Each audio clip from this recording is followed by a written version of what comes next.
말씀 창세기 45장 1절부터 8절까지 말씀입니다. 제가 가지고 있는 성경책은 구약 성경 71쪽 정도에 있습니다. 우리 하나님 말씀에 참여하는 의미로 한 절씩 교독하고 마지막 절은 함께 읽도록 하겠습니다. 창세기 45장 1절부터 8절까지 말씀입니다. 요셉이 시종하는 자들 앞에서 그 정을 억제하지 못하여 소리질러 모든 사람을 자기에게서 물러가라 하고 그 형제들에게 자기를 알리니 그때에 그와 함께한 다른 사람이 없었더라.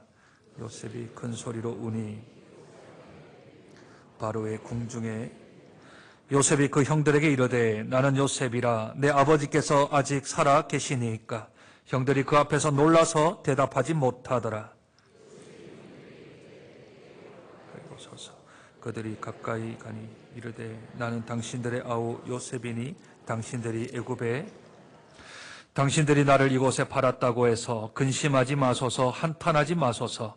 하나님이 생명을 구원하시려고 나를 당신들보다 먼저 보내셨나이다. 이 땅에 2년 동안 흉년이 들었으나 아직 5년은 밭갈이도 못하고 하나님이 큰 구원으로 당신들의 생명을 보존하고 당신들의 후손을 세상에 두시려고 나를 당신들보다 먼저 보내셨나니 그런즉 나를 이리로 보낸 이는 당신들이 아니요 하나님이시라. 하나님이 나를 바로에게 아버지로 삼으시고 그 온 집의 주로 삼으시며 애굽 온 땅의 통치자로 삼으셨나이다. 아멘. 영국의 기독 소설가이며 철학자인 C.S. 루이스라는 사람이 있습니다. 1963년에 하나님의 부르심을 받았기 때문에 지금 살아있지는 않습니다. C.S. 루이스라는 사람의 말은 조금 들어보기가 생소할지라도 나니아 연대기 하면 영화로서 아주 많은 사람들이 보았던 영화는 기억하실 줄로 믿습니다. 소설가였지만 기독교의 지성이었고 20세기에 기독교의 한 획을 그었던 평신도로서 귀한 사명을 잘 감당한 사람입니다. 그가 쓴 책이 네 가지의 사랑이라는 책이 있는데 그 가운데 이런 구절이 있습니다. 우리는 에로스에 의해서 태어나고 스톨게에 의해서 양육되고 필로스에 의하여 성숙하고 아가페로 인하여 완성된다. 앞에 나온 세 가지의 사랑의 것은 인간이 할 수 있는 사랑이며 제일 마지막에 나오는 아가페는 인간이 할 수 없는 사랑의 요소입니다. 에로스는 남녀 간의 사랑을 말하지요. 스톨게는 부모와 자식 간의 사랑을 말합니다. 필로스는 수평적인 관계, 친구 간의 관계, 형제 간의 관계, 자매의 관계 또는 자기가 속한 나라에 대한 관계 등 이 수평적인 관계에 대한 사랑을 가리켜서 필로스라고 말합니다. 하나님의 사랑, 예수님의 십자가의 사랑, 자신을 내어주기까지 희생한 사랑, 그 사랑을 아가페 사랑이라 합니다. 사람들은 다 그 마음 안에 인간의 세 가지의 사랑을 통하여서 하나님의 사랑을 한번 구현해 보고자 애를 쓰고 노력하지만 이 에로스의 사랑 또는 스톨게의 사랑, 필로스의 사랑이 아가페 사랑까지 가기란 좀 많이 힘이 들고 어렵습니다. 그럼에도 불구하고 사람에게 하나님께서 사랑이라는 것을 허락하셔서 우리가 하나님의 사랑을 조금 표현하거나 또는 흉내내거나 조금 본받을 수 있도록 우리에게도 하나님이 사랑이라는 것을 허락해 주셨습니다. 오늘 읽었던 본문 44장, 45장과 앞에 나왔던 44장에도 우리들이 흉내를 좀 내기 힘든 사랑의 두 가지가 등장을 합니다. 첫 번째는 오늘 읽지 않았던 본문 앞에 있었던 44장에 첫 번째 인간의 아주 큰 사랑이 하나 나오는데 그 사랑은 이 유다의 사랑입니다. 유다예요. 야곱의 네 번째 아들인 유다의 사랑이 여기에 등장하게 되어집니다. 성경은 지금 우리에게 요셉 시리즈를 요셉의 이야기를 하면서 형들이 요셉에게 절을 했던 사건으로부터 시작을 하였지. 요셉의 형들이 요셉에게 절을 하자 요셉이 20년 전 꾸었던 자기의 꿈을 생각하게 되어집니다. 그런데 그 꿈을 이루기에는 아직 부족함이 있습니다. 첫 번째는 11명이 와서 절을 해야 하는데 10명이 절했지 않습니까? 그럼 누가 필요하지요? 베냐민이 필요합니다. 베냐민이 11명 절을 해야 합니다. 그리고 또 하나 필요한 게 있습니다. 자기에게 11형제만 절한 게 아니라 해와 달, 즉 부모님도 절하는 것을 보았기 때문에 하나님이 주신 자기의 꿈을 이루기 위해서는 베냐민도 와야 하고 그리고 부모님도 와야 합니다. 그 꿈을 자기가 조금 이루기 위해서 여러 가지 각본을 조금 마련합니다. 그래서 형제들을 돌려보내고 다음에 올 때, 다음에 곡식이 필요할 때는 마지막 너희 말째 아우를 좀 데려오면 내가 그것을 인정하겠다. 너희의 말을 사실로 알겠다. 너희들이 정탐꾼이 아니라 곡식을 사러 온 사람으로 우리가 알겠다 하며 다음에는 베냐민 데려와야 된다 하고 그렇게 약속을 합니다. 사갔던 양식이 다 떨어지자 다시 애굽으로 내려오는데 베냐민을 데리고 옵니다. 베냐민을 보면 좀 어떨까요? 배다른 형제들을 보는 것보다 같은 배에서 태어난 형제를 보면 좀 마음의 감격이 또 감정이 조금 더 마음이 애틋하고 또 마음이 더 가지 않을까요? 베냐민을 보자마자 그가 눈물을 흘리고 마음에 격분하는 것을 일어나는 것을 느끼게 되어집니다. 그러나 그것을 꿋꿋이 참고 그 형제들에게 다시 양식을 팔고 돌려보내는데 그냥 돌려보내면 이제는 부모를 볼 수가 없기에 부모를 데려와야 하기에 또 한 번 각색을 써서 각본을 짜서 일을 꾸밉니다. 11명의 형제들이 와서 자기에게 절을 하고 돌아가는데 곡식을 판 그 자루 안에 양식값을 다 넣어주고 그리고 베냐민의 그 자루에는 자기가 귀히 여겼던 은잔 하나를 그 안에다가 넣어 놓습니다. 그리고는 조금 있다가 자기의 부하들을 보내어서 그 사람들을 추격하게 만들고 은잔이 없어졌다 하고 말을 하게 하지요. 우리는 은잔을 가져온 적이 없습니다. 은잔을 가져온 적이 없는데 어떻게 은잔을 내놓으랍니까? 야, 곡식자루 좀 풀어보자 하고 풀어봤더니 누구한테서 나와요? 베냐민에게서 은잔이 나온 겁니다. 그래서 요셉이 말을 하죠. 그러면 죄를 지은 사람 중에 너 베냐민은 여기 남고 그리고 너희가 다시 올라가라. 그러면 베냐민을 사랑하는 야곱의 심성으로서는 야곱이 내려올 것 같아서 베냐민을 잡은 겁니다. 왜냐하면 자기 꿈을 이루려고 하나님이 주신 꿈을 이루기 위하여서 부모가 내려오려면 베냐민을 볼모로 잡아야만 야곱 아버지가 내려오겠다라고 생각을 하고 스스로 그렇게 각본을 짠 거죠. 그 내용이 44장에 등장을 합니다. 44장에 보면 이 반 이상이 누구의 말로 점철되어지냐 하면 유다라는 사람, 야곱의 네 번째 아들, 요셉의 형인 유다가 44장 18절부터 시작해서 34절까지 아주 기나긴 문장을 통하여서 말을 합니다. 이 안에 아버지라는 말을 18번 합니다. 자기 아버지에 대한 이야기를 18번 이야기를 하고 그리고 베냐민을 여기다 잡아두면 안 된다. 우리 아버지가 우리가 없앴던 우리가 사라지게 했던 그 아들을 정말 사랑했는데 그 아들이 없어지고 지금은 이 베냐민 하나 바라보고 살고 있는데 베냐민이 애굽에 두고 그냥 우리가 올라가면 우리 아버지 제대로 못 산다. 그러니 내가 여기에 볼모로 잡혀 있겠다. 내가 동생 대신에 볼모로 잡혀 있겠다. 포로로 잡혀 있을 테니 베냐민을 아버지께로 돌려보내라. 그렇게 말을 합니다. 그 내용이 요약된 부분이 44장 33절과 34절입니다. 아주 중요한 구절입니다. 같이 한번 보시지요. 44장 33절과 34절입니다. 제가 읽습니다. 이제 주의 종으로 그 아이를 대신하여 머물러 있어 내 주의 종이 되게 하시고 그 아이는 그 형제들과 함께 올려 보내소서. 그 아이가 나와 함께 가지 아니하면 내가 어찌 내 아버지에게로 올라갈 수 있으리까? 두렵건대 제 해가 내 아버지에게 미침을 보리이라. 제가 성경을 읽는데 좀 어디에다가 강조를 했나요? 33절에 주의 종으로 그 아이를 대신하여. 이 구절이 아주 중요한 구절입니다. 내가 그 아이를 대신하여 제가 주의 종으로 있겠습니다. 애매한 고난이지요. 필요 없는 고난입니다.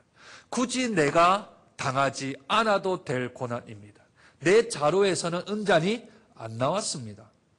베냐민 자료에서 나왔죠. 물론 이게 왜 들어갔는지도 잘 모르겠지만 베냐민의 죄를 자기가 뒤집어 쓰겠다는 겁니다. 그리고 그 값을 내가 받겠다라는 거죠. 그리고 동생은 올려보내면 우리 아버지의 생명을 구할 수 있습니다. 만약 베냐민이 여기에 볼모로 있으면 우리 아버지 제대로 못 사십니다. 연로하시는데 더 이상 생명이 유지되지 못합니다. 라는 뜻으로 그렇게 유다가 말을 하는 것이지요. 그 아이 대신에 내가 주의 종으로 있겠습니다. 포로가 되겠습니다. 내가 볼모로 잡혀 있겠습니다. 그렇게 말을 하죠. 내가 그 아이를 대신하여 벌을 받겠습니다. 죄를 받겠습니다. 라는 말을 두 자로 줄이면 그 말을 대속이라는 말을 씁니다. 값을 지불하고 내가 그 죄를 뒤집어 쓰겠다. 내가 덤탱이를 쓰겠다. 나는 죄가 없는데 저 아이를 대신해서 내가 죄를 대신 지겠다. 내가 포로로 되겠다. 내가 종이 되겠다. 내가 원래 종이 될 사람이 아닌데 내가 그 감옥에 갇히겠다. 내가 당신의 종이 되겠다라고 말을 하는 것이지요. 이 유다의 대속으로 인하여서 베냐민이 풀려나게 될 뿐만 아니라 아버지를 살리게 되어집니다. 요한복음 15장에 말씀하기를 친구를 위하여서 자기 생명을 버리는 것보다 더 큰 사랑이 없다 했습니다. 엄청난 사랑 아니겠습니까? 사랑하는 여러분, 여러분들의 만약에 형제와 자매 가운데서 어떤 억울한 일을 당했는데 그 사람을 위해서 내가 대신 감옥살이 할 수 있겠습니까? 내가 그 죄를 뒤집어 쓸 수 있겠습니까? 내가 그 덤탱이를 다 뒤집어 쓰고 내가 그 모든 고난을 다 감내할 수 있겠습니까? 쉽지 않습니다. 자녀라면 좀 모르겠는데, 나의 아들과 딸이라면 또 좀 모르겠는데, 형제 자매는 또 그 관계가 더 멀어져 보이지 않습니까? 어릴 때는 그래도 좀 가능한데요. 내 동생이 어디 맞고 오면 그냥 못 참지 않습니까? 내 형이 누구한테 뭐 욕 들으면 그거 못 참지 않습니까? 그런데 시간이 계속 지나 내 나이가 40이 되고 50이 되고 60이 되면 형제를 위하여 자매를 위하여 죽겠다. 이 일이 좀 불가합니다. 그런데 형제가 배다른 형제를 위하여서 자기가 대신해서 죄를 뒤집어 쓰겠다는 겁니다. 인간에서 있는 사랑, 이것은 필로스보다도 조금 더 높은 사랑 아니겠습니까? 왜 이런 사랑이 등장했을까요? 그것은 이유가 있겠지요. 유다라는 사람이 어떤 사람인지 유다를 통하여 누구를 좀 보여주고 싶은 거지, 성경은 의도를 가지고서 그 아이를 대신하여 내가 주의 종이 되겠습니다라는 말을 쓰고 있습니다. 한 사람으로 말미암아 한 사람을 살리는 일, 아주 귀한 일입니다. 한 사람으로 말미암아 한 사람의 죄를 뒤집어 쓰는 일, 아주 귀한 그러한 사랑이지요. 그러나 성경은 여기에서 머물지 않고 한 발자국 더 나아갑니다. 어디로 나아갑니까? 이제는 요셉의 사랑으로 한 발짝 더 나아가는 것을 보게 되어집니다.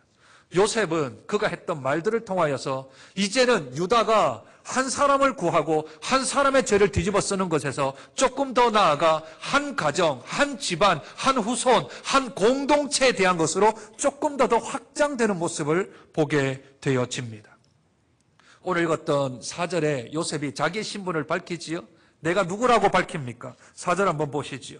요셉이 형들에게 이르되 내게로 가까이 오소서. 그들이 가까이 가니 이르되 나는 당신들의 아우 요셉이니 당신들이 애굽의 판자라. 내가 누구라고요? 당신들이 나를 애굽에 판 자라. 얘기를 하면 죄가 누구에게 갑니까? 죄가 누가 있죠? 요셉이 있습니까? 형들에게 있습니까? 형들에게 있지요. 당연히 자기 동생을 은 20에 팔았으면 요즘 말로 말하면 인신매매 아닙니까? 돈을 주고 동생을 팔았습니다. 그리고 이 동생에 대해서는 아버지에게 말하기를 짐승에게 물려 죽었나 봅니다 하고 피를 묻혀서 그 옷을 가져갔지 않습니까?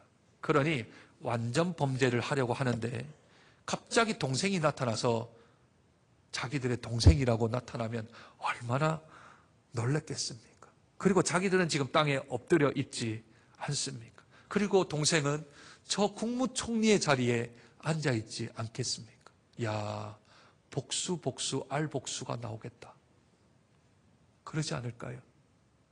그리고 요셉이 당신들이 나를 애굽에 팔았습니다. 그 얘기를 듣는 순간 죽었다. 누구만 살까요? 베냐민만 살겠죠. 그런데 요셉이 그렇게 말하지 않습니다. 요셉이 다른 말을 합니다. 어떤 말을요? 5절 한번 보실까요? 5절 하나님이 나를 당신들보다 먼저 보내셨나이다. 그리고 7절 후반절이요. 나를 당신들보다 먼저 보내셨나이다. 누가 보내셨다고요? 하나님이 보내셨다. 당신들이 나를 팔았는데, 그런데 그것은 큰 그림으로 하나님이 나를 이곳에 보내었다 합니다. 5절과 8절에 하나님이 나를 보냈다라고 얘기하는 그 중간에 7절에 하나님께서 왜 보냈는가, 왜 요셉을 애굽에 먼저 보냈는가, 그 이유를 두 가지를 말씀하고 있습니다. 그 첫 번째는 중반절 한번 보실까요? 하나님이 큰 구원으로 당신들의 생명을 보존하고, 첫 번째는 뭐라고요? 당신들의 생명을 보존하고, 당신들의 생명을 보존하기 위하여 나를 당신들보다 먼저 애굽에 보냈다 합니다. 두 번째는 당신들의 후손을 세상에 두시려고, 당신들뿐만 아니라 이제 당신들이 결혼하고 당신들이 애를 낳고 당신들의 후손들을 세상에 두시려고 나를 하나님이 먼저 이곳에 보내었습니다 라고 말을 하는 겁니다. 4절에서는 분명히 죄는 당신들에 있습니다 라고 얘기를 했습니다. 그런데 5절부터 얘기하는 것은 죄는 당신들에게 있지만, 그런데 그 죄를 내가 대신 짊어졌습니다. 내가 대신 다 받았습니다. 내가 애매한 고난을 다 받았습니다. 대속적인 고난을 제가 다 받았습니다. 왜 받았냐고요? 당신들 살리려고, 당신들 후손들 살리려고 나를 당신들보다 먼저 하나님이 이곳에 보내었습니다 라고 요셉이 지금 말을 하고 있는 것입니다. 죄 없는 한 사람이 그 죄를 없이 하려고, 그리고 그 형제들과 후손들을 살리려고 먼저 보내었다, 먼저 내가 여기 왔다라고 고백을 하고 있습니다. 요셉을 통하여 요셉의 형제들이 살아납니다. 그리고 그 후손들이 애굽에서 열강가온 틈바구니에서 잘 생존하게 되어서 70명이 되었던 야곱의 식구가 430년이 지나자 200만 명이 되어지는 놀라운 일들이 발생되어집니다. 그 계기가, 그 수단이 요셉이라고요. 그리고 그 요셉을 누가 보냈다고요? 하나님이 보내셨다고요. 하나님이 요셉을 먼저 애굽 땅에 보내어서 그 형제들과 그 자손들을 살리기 위하여서 이 땅에 보내었다고요. 죄는 형들이 지었지만 그 고난의 값은 다 요셉이 짊어지고, 그리고 그 이스라엘이라는 야곱의 후손들을 세우는데, 또 살리는데, 죄를 없애는데 요셉이 사용된 것입니다. 요셉의 대속적인 고난은 그 집안을 살렸습니다. 그 공동체를 살렸습니다. 그 어마어마한 200만 명이 넘는 이스라엘 사람들을 구하게 되어지는 계기가 요셉의 대속적인 고난이었습니다. 왜 하나님은 우리에게 인간의 사랑 중에 가장 큰 필로스보다 아가페와 중간의 사랑을 우리에게 보여주었을까요? 왜 이 구절들을 유다가 이야기를 하고 요셉이 왜 얘기를 할까요? 유다는 예수님의 조상이 됩니다. 또한 요셉은 창세기에서 가장 예수님을 닮은 사람입니다. 그렇다면 한 사람의 죄를 뒤집었으므로 한 사람을 살리는 일, 조금 더 나아가 한 사람이 죄를 뒤집어 쓰고 한 사람이 모든 고난을 다 받았더니 한 가정이 살고 한 집안이 살고 한 나라가 살았습니다. 왜 구약에서 이 이야기를 우리에게 하고 있을까요? 왜 구약에서 이 이야기를 우리에게 연속적으로 유다를 통하여 요셉을 통하여 대속적인 고난, 대속적인 그러한 사함, 그 아이를 대신하여 내가, 당신의 집안을 대신하여 내가 죄를 다 뒤집어 쓰고 그 고난을 다 감당하여 너희들에게, 여러분들에게 생명과 구원에 대한 이야기를 왜 할까요? 그것은 2000년 전 이 땅에 아기 예수로 오신 예수가 이곳에 오면 일어날 일들에 대한 맛배기로 우리에게 보여주는 겁니다. 그림자처럼 보여주는 거죠. 12월 25일 아기가 탄생하고 그 탄생한 그날에 하나님께서 그 아이에게 모든 죄를 뒤집어 씌웁니다. 인류를 대신하여, 나를 대신하여, 우리들을 대신하여 그분이 죄의 종으로 오게 되어집니다. 그날을 성탄이라 합니다. 그날을 거룩한 탄생이라 하여 성탄이라 부릅니다. 사람들은 성탄의 의미를 잘 모릅니다. 왜 그분이 오셨는지, 왜 그분이 이 땅에 오셨는지 그 이유를 잘 모릅니다. 그 이유를요, 오늘 성경 표현으로 한번 표현해 볼까요? 하나님이 큰 구원으로 우리들의 생명을 보존하고 우리들의 후손을 세상에 두시려고 예수님을 우리보다 먼저 보내셨나니. 하나님이 예수님을 우리에게 보내신 것은 저와 여러분들을 살리려고 보내셨습니다. 저와 여러분들의 후손들이 예수님이 다시 오실 때까지 살려놓고 보존하기 위하여 예수님이 이 땅에 오셨습니다. 유다는 한 사람을 살렸습니다. 요셉은 한 가정을 살렸습니다. 그러나 예수님은 온 인류를 살릴 수 있는 권세가 있는 분이십니다. 그분이 우리 구주 되십니다. 그분이 이 땅에 태어나신 날을 기념하는 날이 성탄절입니다. 그러니 눈물과 기쁨이 교차되는 날이 성탄절입니다. 십자가는 눈물과 고통이 함께, 기쁨과 함께 교차되는 날이 십자가 지신 날입니다. 하나님이 예수님이 태어날 때 이렇게 말씀하셨습니다. 자기 백성을 죄에서 구원할 자다.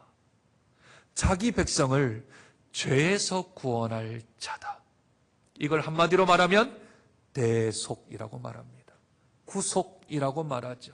조금 더 우리가 듣기 쉬운 표현으로는 구원이라는 말을 하는 겁니다. 그래서 그 이름을 뭐라 하라 그랬습니까? 예수라.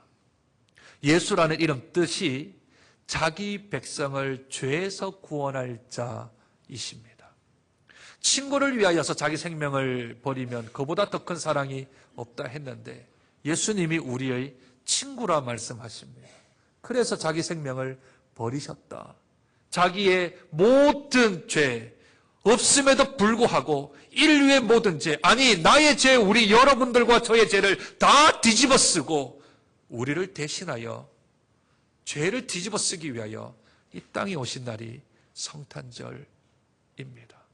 그러니 우리가 아기 예수가 이 땅에 왔다라는 말을 들으면 우리의 마음은 겸허해야 합니다. 우리는 경건해야 합니다. 우리는 거룩해야 합니다. 왜냐하면 성탄은 대속의 첫 출발점이기 때문에 그렇습니다. 그러니 내 마음이 아프다가도 내가 구원받았음에 감사하고 내가 구원받았음에 하나님의 은혜라 생각하여 그분께 영광을 올려드리는 것이 마땅하다 하여 세상의 그 어떤 모임들과 세상의 그 어떤 잔치 자리보다 하나님께 나와 예배하는 일, 하나님 앞에 경배하는 일, 하나님께 나와서 우리가 하나님 앞에 영광 올려드린 날에 최선을 다해야 될 줄로 믿습니다.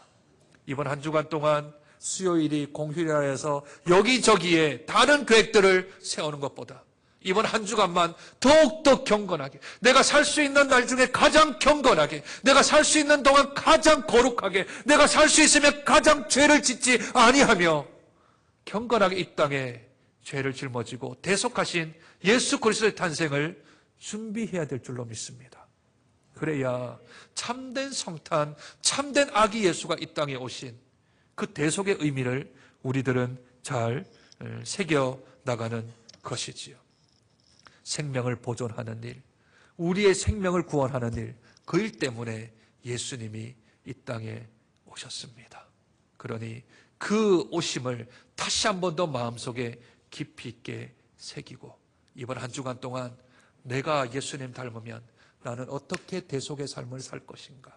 내가 어떻게 하면 다른 사람을 위하여 희생할 수 있을 것인가? 내가 어떻게 하면 다른 사람들을 위하여서 내가 목숨까지도 줄 수 있는 예수 그리스도를 닮아갈 것인가? 유다도 요셉도 예수님을 닮았다면 우리를 또 예수님 닮아 그분의 그 길을 묵묵히 걸어가는 참된 성탄의 의미와 성탄의 의미대로 살아나갈 수 있는 저와 여러분 되시길 주님의 이름으로 축복드립니다. 하나님, 아기 예수 이 땅에 오신 성탄을 기념하는 복된 성탄의 시즌입니다. 사람들마다 기뻐하고 사람들마다 즐거워하고 사람들마다 선물을 나누며 사람들마다 이 공휴일을, 이 연휴를 어떻게 보낼 것인가를 놓고 많은 사람들이 계획을 짜지만, 그러나 이 땅에 아기 예수가 오신 것은 한 생명, 한 가정이 아닌 인류를 구원하고 인류를 대속하기 위하여서 이 땅에 오신 줄로 믿습니다. 유다가 예수님의 그림자라면, 요셉이 예수님의 그림자라면 저희들도 예수의 닮은 그림자 되게 하여 주옵소서. 작은 예수가 되어서 이 땅에 아기 예수로 오신 분이 어떻게 무엇을 위하여 왔는지 깨닫고 그 성탄을 기념하며 기억하며 우리의 가슴에 새기며 주 앞에 성탄의 참된 의미대로 살아가는 저희들이 되어질 수 있도록 은혜 도하여 주시옵소서. 이 땅에 아기 예수로 오신 예수님이 왜 오셨는지, 무엇 때문에 오셨는지, 왜 성탄인지를 잘 깨달아 알아 참으로 경건하고 참으로 거룩하고 참으로 구별된 한 주간을 보내어서 오직 하나님께 영광을, 우리 예수 그리스도께 감사를 올려드리는 복된 한 주간의 성탄의 절기가 되어질 수 있도록 주님 축복하여 주시옵소서. 존귀하신 예수님 이름으로 기도드립니다.